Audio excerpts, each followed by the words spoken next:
Woohoo! At 97, D-Day veteran parachutes into Normandy, Carentan, France. No murderous tales of gunfire this time. No D-Day objective that has to be taken, whatever the cost.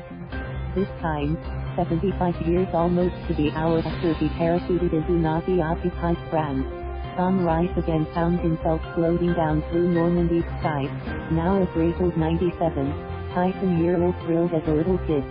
Woohoo!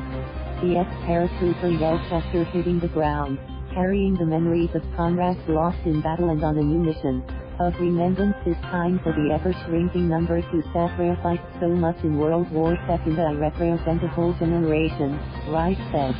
Engines throbbing, C-47 transport planes dropped string after string of parachutists.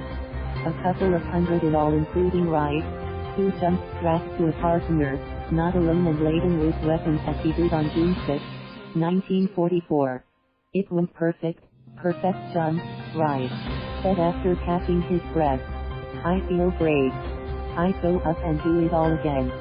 The clouds of jumpers, wood round, shoes akin to those used by D-Day soldiers, were honoring the thousands of paratroopers who leaped into gunfire and death 75 years ago.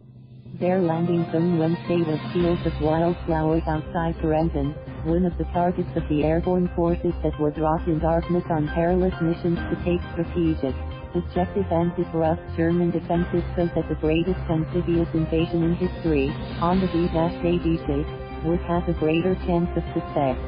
Rice, of San Diego, jumped into roughly the same area he landed in on D-Day.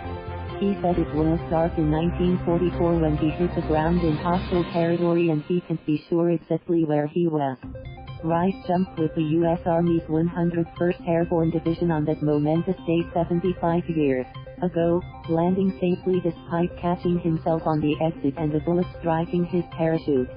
He called the 1944 jump the worst jump I ever had. I got my left armpit caught in the lower left-hand corner of the door, so I swung out, came back and hit the side of the aircraft, swung out again and came back, and I just tried to straighten my arm out and I got free, he told the Associated Press in an interview. His jump on Wednesday was an altogether different story. Filled up and sprightly, and having prepared for 6 months with a physical trainer, Rice swooped down with an American flag fluttering beneath him and landed to a wave of applause from the crowd of thousands that gathered to watch the aerial display. Other parachutists jumped with World War II souvenirs, some carrying items their grandfathers put into battle.